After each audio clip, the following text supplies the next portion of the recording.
네, 안녕하십니까. 네.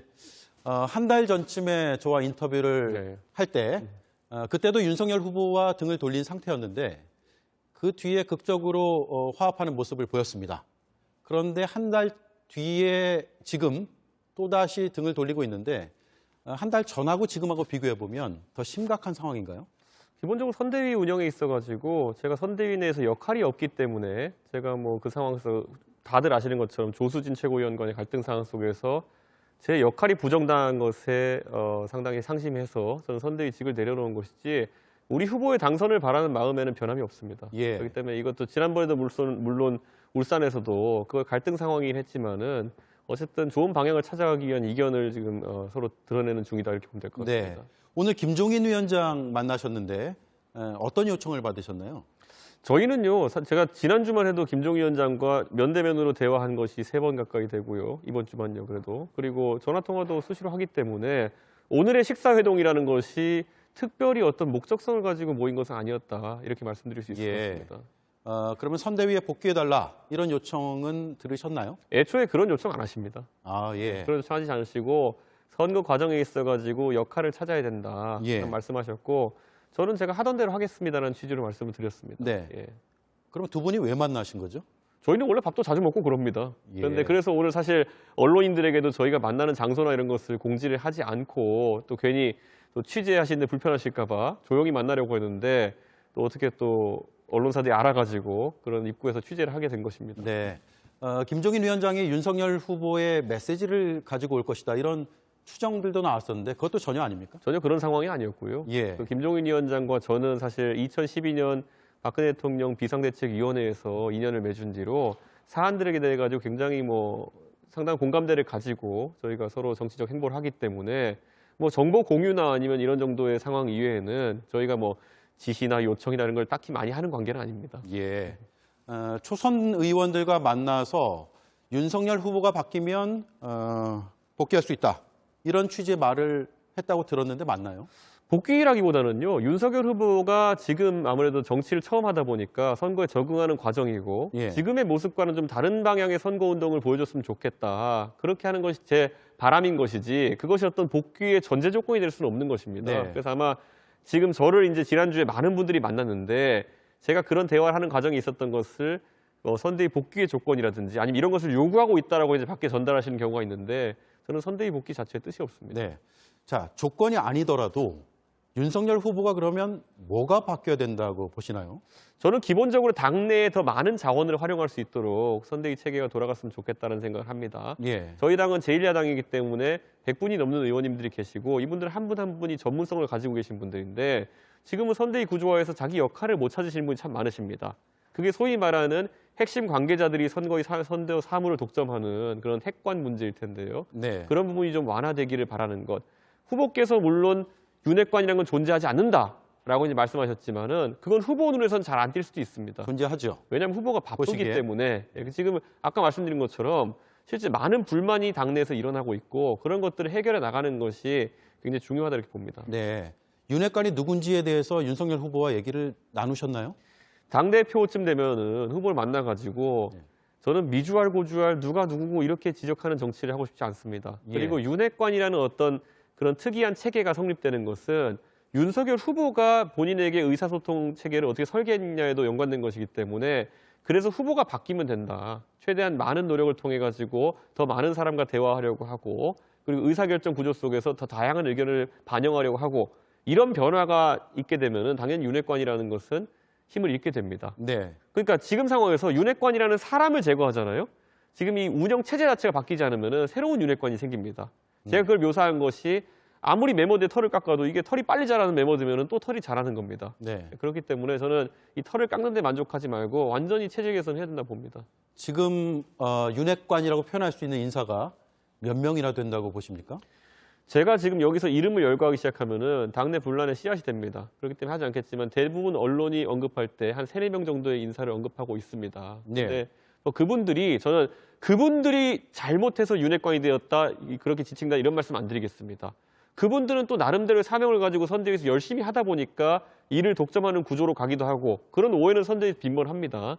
근데 지금 체계 같은 경우에는 그런 것들이 다수에 의해 가지고 다수의 참여를 좀 이제 하기 어려운 상태로까지 운영되고 있기 때문에 지적하는 것이고 또 후보께서는 이게 잘 안 보일 수도 있어요. 예. 예, 아무래도 본인은 바쁘게 일정을 소화하다 보니까 실제 사무실에서는 어떻게 일에 돌아가는지 본인에게 보고서가 올라올 때 그 생성 과정이나 의사소통 경로가 어떻게 되는지 잘 모를 수도 있거든요. 그래서 저는 그런 부분은 참 면밀하게 주변에서 조언을 하고 개선해 나가야 된다 이렇게 봅니다. 네.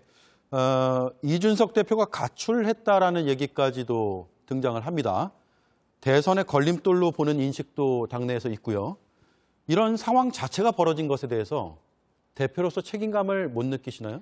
제가 그래서 사퇴 지난번에 하면서 제가 사퇴 입장문에서 이렇게 얘기했습니다. 울산 합의를 통해서 저는 상당한 책임감을 가지고 선대위 활동에 참여했습니다. 그런데 일군의 사람들, 다른 사람들에게는 제가 한 번 이제 소위 말하는 울산 그 회동 같은 일을 겪었기 때문에 네. 이제는 이제 마음대로 우리가 해도 이준석이라는 사람이 제지하지 않을 것이다라는 예. 그런 자신감을 잘못된 자신감을 심어줬기 때문에 갈수록 이렇게 선대위 체계가 이상하게 흘러가는 것이 아닌가라는 뼈저린 어떤 그런 반성이 있었습니다. 네. 저는 그래서 이렇게 보시면 될 것 같아요. 그 이준석이라는 사람이 선대위 내에서 꾸준한 역할을 하려고 노력했던 기록이 다 있습니다. 예를 들어 다 기억하시는 것처럼 의상 같은 것도 빨간색에 노란 글씨 기억나시지 않습니까? 거기에 더해가지고 대학로 같은 데 갔을 때 우리 후보가 질의응답하는 과정 중에서 제가 보조를 하는 것들도 언론에 네. 많이 보도가 됐었고요. 그거 외에도 여러 곳에 가가지고 뭐 서울대에서도 제가 유사활동을 같이 했고 근데 이런 것들을 했을 때 제가 어떤 평가를 받았는지 또 기억나실 겁니다. 일부에서는 그런 후보와 저희 모습을 시기하는 과정 속에서 후보보다 돋보이려고 한다. 자기 정치하려고 한다. 이런 지적들을 하면서 저를 그 자리에서 몰아내기 위한 노력들을 했었죠. 자, 그러면 결론적으로 봤을 때 이제 아마 유권자들께서 아니면 또 우리 지지자들께서 판단하실 겁니다. 그때 이준석이 진짜 자기 정치를 했던 것인가? 아니 이준석이 정말 후보보다 돋보이려고 했던 것인가? 아니면 진짜 선대위 활동 열심히 참여하려고 했던 것인가? 그것을 대조해서 그럼 지금 상황은 무엇인가? 그때 그렇게 했더니 많은 사람들이 선대위 활동을 줄이라고 저한테 요구했던 것이거든요. 예. 지금 와서는 또 선대위 활동을 안 하니까 선대위에 복귀하라고 하는 겁니다. 뭐 공교롭게도 이 말씀을 하시는 분들이 거의 비슷한 집단입니다. 네. 제가 열심히 할 때는 자기 정치하려고 한다 그러고 빠져 있으면은 선대위에 안 들어가냐 그러고 저는 어느 장단에 춤을 춰야 될지 잘 모르겠습니다. 그분들이 이른바 윤핵관으로 표현되는 분들인가요? 저희 당을 아주 아껴주시는 열성 지지자들일 수도 있겠죠. 근데 그분들이 뭐 보수 유튜브나 여러 가지의 그런 어떤 선동이나 주장에 따라 가지고 그때 제가 후보랑 뭐 빨간 옷 입고 다니고 이렇게 막 돌아다니고 하니까 보수 유튜브 하시는 분들이 굉장히 말을 많이 했어요. 이준석이 왜 손을 흔들면서 사진을 찍느냐. 네. 이준석이 후보보다 돋보이려고 하는 거 아니냐. 자기 정치하려는 거 아니냐. 그 지적하던 거를 그대로 받아가지고 저한테 지적하셨던 저희 당의 열성 지지자들이 지금은 제가 선대위에서 그래 빠져가지고 그럼 후보가 돋보여야 되잖아요. 그 사람들 주장에 따르면은. 근데 후보가 최근에 선거운동에서 약간 일련의 어려움을 겪으니까 이준석이 빠져있으니까 그렇다. 이제 복귀해라 이런 거 아닙니까? 네. 저는 솔직히 이 두 가지 호환되지 않는 장단 중에서 어떤 것에 춤을 춰야 될지 모르겠습니다. 네. 김종인 위원장을 오늘 만나셔서 특별한 뭐 메시지나 이런 걸 듣지 않으셨다고 하는데 지금의 행보를 지지하는 쪽에 있습니까? 김종인 위원장은? 김종인 위원장은 적어도 제 행보를 이해합니다. 왜냐하면 김종인 위원장께서도 지금 선대위 내에서 다들 아실 겁니다. 본인이 그립감을 이제 가지고 가겠다고 사실상 선언하신 상태에서 네. 많은 언론이 보기에도 국민들이 보기에도 김종인 위원장의 한 7, 8개월 전의 모습, 그 서울시장 선거를 지휘하던 모습을 기대했던 많은 분에 비해 가지고 좀 박력이 덜한 상태로 지금 활동하고 계시거든요. 예. 그게 단순히 김종인 위원장이 어떤 변화가 생긴 것일까 아니면 활동 공간이 달라진 것일까에 대해 가지고는 아마 시청자들이 지금 판단하시는 내용이 맞을 겁니다. 네. 활동 공간에 있어 가지고 김종인 위원장의 재량권이라는 것이 당신께서 비대위원장 계셨을 때 그것보다는 확실히 못하다는 것을 지금 느끼고 계신 것 같습니다. 네. 김종인 위원장이 그동안 이준석 대표를 뭐 이해한다 혹은 지지하는 쪽이다라고 알려지고 있는데 이런 얘기도 했습니다. 이 대표가 참을성이 없어서 불상사가 생겼다는 취지의 말이었는데 이런 얘기를 들으면 바깥에서 보기에는 이준석 대표는 당내에서 지지하는 사람이 이제 없어진 거 아니냐라는 생각이 들 정도거든요. 선대위 내에서 활동하시는 분들과 선대위 밖에 계신 분들이 굉장히 이에 대한 인식이 차이가 납니다. 선대위 내에서 이런 지금 제가 지적했던 모순이나 이런 것을 경험하고 계신 분들은 저랑 개인적으로 소통 굉장히 많이 합니다. 그리고 저희가 당대표직을 지금 가지고 있기 때문에 어떻게 이 사태를 해소해야 될지 굉장히 이야기를 많이 합니다. 그분들도 제가 느꼈던 것과 비슷한 답답함을 느끼고 있기 때문에 지적을 많이 하고요. 다만 선대위 밖에 계신 분들이나 일반 유권자들, 지지자들 같은 경우에는 그저 지금의 갈등 상황이라든지 아니면 지적하는 것들 이런 것들이 당의 분열을 초래하는 것 아니냐라는 네. 그런 판단, 그리고 그것 때문에 혹시 지지율이 정체를 겪고 있는 거 아니냐라는 그 판단 때문에 저에 대해 지적하는 것이 많으신데, 냉정하게 저는 지금의 최근에 1년에 우리 후보가 겪고 있는 지지율 곤란에 있어가지고 저와의 어떤 그 대립 상황이나 갈등 상황이 주된 원인은 아닐 것이라는 판단을 저는 하고 있습니다. 네. 그리고 저는 오히려 그런 주된 원인을 지적해가지고 바꾸고자 하는 사람의 입장에 있기 때문에 그건 제가 떳떳하게 얘기할 수 있습니다. 윤석열 후보가 평론가처럼 굴지 말았으면 좋겠다는 취지로 얘기했잖아요. 그 얘기는 이제 허심탄회하게 안에서 얘기할 수 있는데 왜 바깥에서 얘기하느냐라는 건데, 윤석열 후보하고는 뭐 연락하거나 만나서 그런 토의를 하거나 그러지 않습니까? 자, 저는 제가 어쨌든 당 대표로서 공식적인 회의체에서 투명하게 많은 것이 논의되길 기대합니다. 예. 제가 만약 거기서 좀 해결이 안 되는 게 있으면은 사인 간의 소통으로 해결할 수도 있겠지만은, 자, 그럼 지난주 월요일에 있었던 회의에서 갈등 상황이 2개가 있었습니다. 첫 번째, 저는 회의에서 제가 제시한 겁니다. 상임선대위원장으로서. 이 자리에 많은 선대위 간부들이 모여 있으니 최근에 논란이 되고 있는 후보자의 배우자의 사과 문제 등에 대해 가지고 회의체에서 논의해보자라고 했더니 거기서 나온 게 그걸 왜 이런 자리에서 논의합니까? 네. 였습니다. 그래서 제가 거기서 반박하지 않았습니까? 이게 우리의 선거 최고 지도 자리인데, 지도 회의 자리인데 여기서 논의 안 하면 도대체 어디서 누가 논의한다는 것이냐. 그게 지금의 선대위 운영 방식에 대한 저의 첫 번째 지적이었고요. 그런 회의 말고 다른 회의도 또 있습니까? 제가 그때 인지하지 못했기 때문에 저는 그 회의에서 제시한 것이죠. 지금도 제가 봤을 땐 그런 전략 단위가 투명하게 운영되는 곳은 없습니다. 예. 그렇기 때문에, 자, 그럼 그 다음에 두 번째 논쟁이 뭐였습니까? 최근에 여러 상황 중에서 언론 중에서 다소 우리를 이간질하려고 하는 그런 기사가 나는 언론이 있으니 공보단장이 알아보고 조치 좀 하라라고 하는 상임선대위원장의 공보단장에 대한 지시에 대해 가지고 나는 후보 말만 듣는다라고 공보단장이 선언했습니다. 네. 이것은 보통 언론 사극상으로 표현했습니다. 그럼 그것을 시정하라고 제가 지시하고 그거 시정되지 않으면은 공보단장 거취 표명을 해라고 하는 것은 밖에 나가서 떠드는 것이 아니라 회의체 내에서 굉장히 적극적으로 제 의견 개진을 하는 겁니다. 내부에서 이야기하는 것이죠. 네. 그런데 내부에서 그런 노력이 어떻게 됐습니까? 받아들여지지 않거나 아니면 내부에서 실제로 그것이 잘못된 방향으로 흘러갔습니다. 제가 거취 표명을 요구했는데 오히려 그것이 민주주의다라는 반응이 나오고, 아니면은 당사자는 사퇴하지 않고, 이런 상황 속에서 제가 그 상황을 묵과하게 되면은 주변에서는 그런 거에 따라서 역학관계를 따질 겁니다. 아, 상임선대위원장이라고 하고 울산 합의에서 후보자와 상당한 그런 업무 분장에 따라서 이해를 마친 것으로 보였는데 사실은 우리 당대표가 상임선대위원장으로서 실권이 없는 사람이구나 네. 라는 걸 만천하에 들여보내는 거거든요. 그렇기 때문에 저는 그 상황에서 강력하게 대처할 수밖에 없는 것이고, 맞는 겁니다. 내부에서 일하는 문제를 내부에서 풀어보려다가 안 됐기 때문에 저는 제 직을 던진 겁니다. 알겠습니다. 그러면 이준석 대표는 선대위 복귀가 앞으로 없습니까? 저는 이제 제 역할이 선대위 내에 제가 상임선대위원장으로 있는다는 것은 견장이 있는 겁니다. 지휘관으로서. 예. 기획과 지휘를 제가 할 수 있는 힘이 있을 때 제가 선대위에서 역할이 있는 거거든요. 그런데 그게 부정당했습니다. 그러면 그걸 바로잡을 정도의 변화가 있지 않은 바에야 들어가는 것이 의미가 없고, 바로잡아진다 하더라도 지금 선대위는 이제 70일 이하로 남은 상황 속에서 기획을 하는 단계는 아닙니다. 이제 네. 수행하는 단계이기 때문에 제가 크게 관심이 없습니다. 그러면 안 돌아간다. 저는 돌아갈 생각이 없습니다. 선거 때까지 상황 변화가 있더라도 돌아가지 않겠다. 저는 당대표로서 제가 지시해놓은 사항 등이 있고, 그리고 제가 홍보총괄본부장으로 하면서 제가 그때 사퇴 선언문을 이렇게 얘기했습니다. 제가 기획했고 진행하는 홍보 기획안들은 계승해도 좋고 폐기해도 좋습니다. 하지만 이거는 뭐 잘 활용했으면 좋겠다는 취지로 얘기했는데 지금 제가 냈던 아이디어들이 계승되어가지고 실제로 진행되고 있거든요. 그럼 그것의 결과를 보시면은 과연 이준석이 선대위에서 일을 했는지 안 했는지, 역할을 제대로 했는지 안 했는지 보실 수 있을 겁니다. 자, 그럼 이제 선대위에 속해 있지 않고 대표직만 맡고 있는데 대표로서 어떻게 선거운동을 할 예정이죠? 이렇게 뉴스룸에 나와가지고 우리 후보에 대해서 질문하시면은 제가 후보를 또 옹호해드리겠습니다. 알겠습니다. 그러면 윤석열 후보의 발언이 요즘 굉장히 강경해지고 있습니다. 특히 여권을 향해서 최근에 무식한 삼류 바보다, 확정적 범죄자다 등의 이야기를 했는데 이게 득표에 도움이 된다고 보시나요?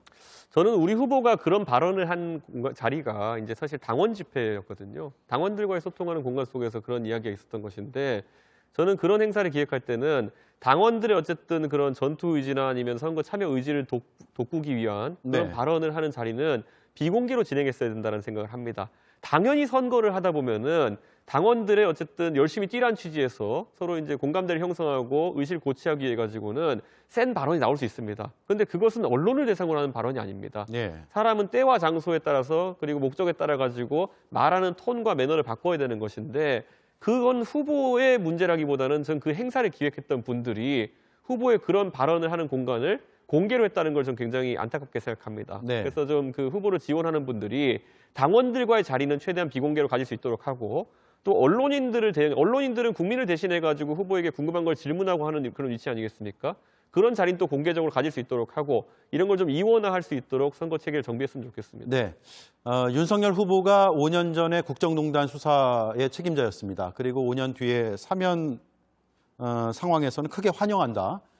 전직 대통령을 찾아뵙고 싶다라는 표현을 했는데 이런 발언의 전략 또 득표에 도움이 될까요? 뭐 제가 그 전략을 후보와 논의하지 않아서 제가 어떤 의미인지는 잘 모르겠으나 예. 저는 어쨌든 당 대표로서 저는 왜냐하면 그 당시 2016년에 제가 아무리 말단이었다 하더라도 새누리당의 구성원이었습니다. 그리고 제가 다 아시는 것처럼 2012년에 박근혜 정부의 탄생에 대해 가지고 되게 열심히 했던 사람입니다. 예. 그렇기 때문에 저는 박근혜 대통령 사면에 대해서 제가 국민들께 첫 번째 제 이야기를 할 때 다시는 국정농단 같은 것이 발생할 수 있지 않도록 저희가 굉장히 엄격하게 앞으로 당을 운영하고 그리고 저희가 그 당시에 새누리당이 여당으로서의 입법부로서의 정부 견제 역할을 제대로 하지 못했기 때문에 호가호위하는 사람들이 나와가지고 박근혜 대통령이 탄핵에 이르렀다. 네. 저희는 그걸 반성한다는 취지를 제가 말했습니다. 그건 왜냐하면 저는 그 사태에 있어가지고 어쨌든 책임이 있는 사람입니다. 그렇기 때문에 겸손한 자세로 간 것이고 우리 후보는 오늘도 밝혔지만은 검찰 공무원으로서 본인이 해야 될 일을 했을 뿐입니다. 다만 그 당시에 상당히 엄격한 법의 잣대를 적용한 건 있습니다. 전직 다른 대통령들에 비해서요. 다른 대통령들 같은 경우에는 본인의 친족인 아들이나 아니면은 형제가 어떤 비리를 저질렀음에도 불구하고 대통령이 거기 연대되어 가지고 형사적 책임이나 탄핵이라는 그런 책임을 받아들인 적이 없습니다. 근데 박근혜 대통령은 굉장히 엄격해진 법리로 확장된 어떤 형을 받은 것과 마찬가지거든요.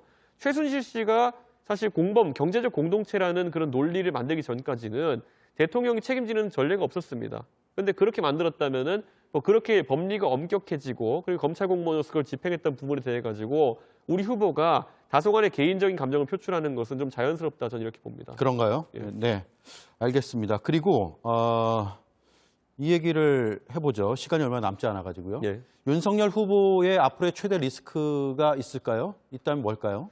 저는 우리 후보가 이제 기본적으로 그 아직까지 많은 사람들이 오해를 받고 있는 것이 정치 참여를 이제 한 지 얼마 안 되다 보니까 정치적인 스킬들이 많이 미숙할 것이라는 판단하에서 선입견이 있는 부분이 있습니다. 가장 네. 대표적으로 지금 토론이나 이런 문제 있어가지고 우리 후보가 토론 실력이 부족하기 때문에 이재명 후보의 토론을 하기 꺼려하는 것이 아니냐 이런 이야기가 있는데 사실 저희 경선 과정 중에 이례적으로 16번의 토론을 거치면서 우리 후보가 홍준표 후보나 아니면 유승민 후보 아니면 원희룡 후보와 같이 20년 가까이 정치에서 단련된 후보들과의 토론 과정에서도 큰 약점을 노출하지 않았습니다. 그렇기 때문에 저는 토론 실력 면에 있어가지고 우리 후보가 의심을 받을 상황은 아니다 이렇게 보고 네. 저는 이재명 후보가 무슨 근거 없는 자신감으로 자꾸 토론을 하자고 하는지 모르겠지만은 토론에 있어가지고 국민들은 진실성이나 아니면 이런 것들 많이 볼 것이거든요. 저는 그런 측면에서 우리 후보가 충분히 경쟁력이 있을 수 있다 보고 그런 면에서 많은 사람들이 예측하는 후보의 실력 면에서의 리스크라는 건 좀 과장돼 있다는 생각을 합니다. 알겠습니다. 선대위 복귀는 없다. 예. 마지막까지 그렇게 생각을 하면 되겠죠. 저는 선대위에서 제 역할이 없다고 봅니다, 지금. 네. 윤석열 후보와는 연락을 안 합니까? 제가 따로 논의할 사항이 없어가지고 연락을 한 바는 없습니다. 그 이후로. 그러면 이렇게 방송 출연이나 외곽에서 선거운동을 하게 되는 건가요? 대표로서 당무를 지원할 일이 당무를 지원하는 게 굉장히 많고요. 당장 네. 내일만 하더라도 저는 후보와 함께 국립현충원을 간 다음에 제주도의 4.3 묘지 그리고 또 여순 위령탑 이렇게 또 제가 당대표로서 당을 대표해서 그 지역민들의 어쨌든 애환을 다루는 그런 어떤 일정들을 가져가게 됩니다. 예. 그런 것이 다 후보의 득표 활동에 도움이 되는 그런 행동이다 저는 이렇게 보고 있습니다. 네, 알겠습니다.